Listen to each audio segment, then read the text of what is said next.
الرحیم۔ السلام علیکم ورحمۃ اللہ وبرکاتہ۔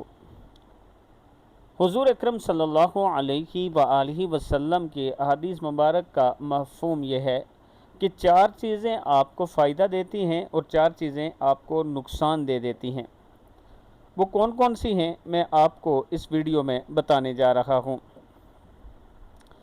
4 چیزیں آپ کو پریشان یا بیمار کرتی ہیں، ان میں ایک زیادہ باتیں کرنا، زیادہ سونا، زیادہ کھانا، زیادہ لوگوں سے میل جول۔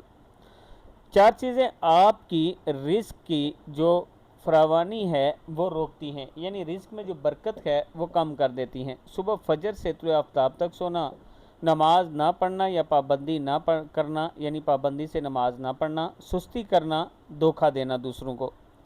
4 چیزیں آپ کو ختم کر دیتی ہیں: پریشانی، غم، بھوک، دیر سے سونا۔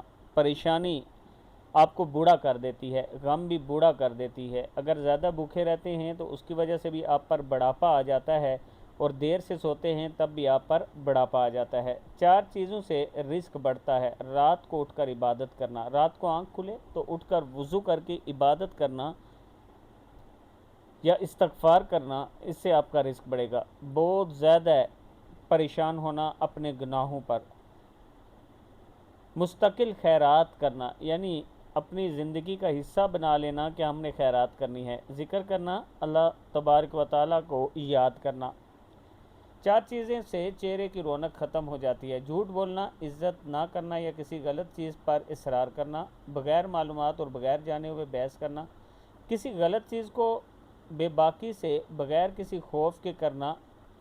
4 چیزوں سے چہرے کی رونق بڑھ جاتی ہے: پرہیزگاری، وفاداری، رحم دلی، دوسروں کے بغیر ان کی مدد کرنا، یعنی کسی کے کہے بغیر ان کی مدد کرنا۔ آپ صلی اللہ علیہ وسلم نے فرمایا، دوسروں تک یہ حدیث یا آیات پہنچایا کریں، یعنی رسول اللہ صلی اللہ علیہ وآلہ وسلم نے فرمایا کہ بے شک آپ ایک ہی آیت جانتے ہو، وہ دوسروں تک ضرور پہنچایا کریں۔ یعنی اگر آپ کسی کو ایک آیت یا ایک حدیث کسی تک پہنچا دیتے ہیں تو کل قیامت کے دن آپ کے حساب کتاب میں یہ آپ کے کام آئے گی۔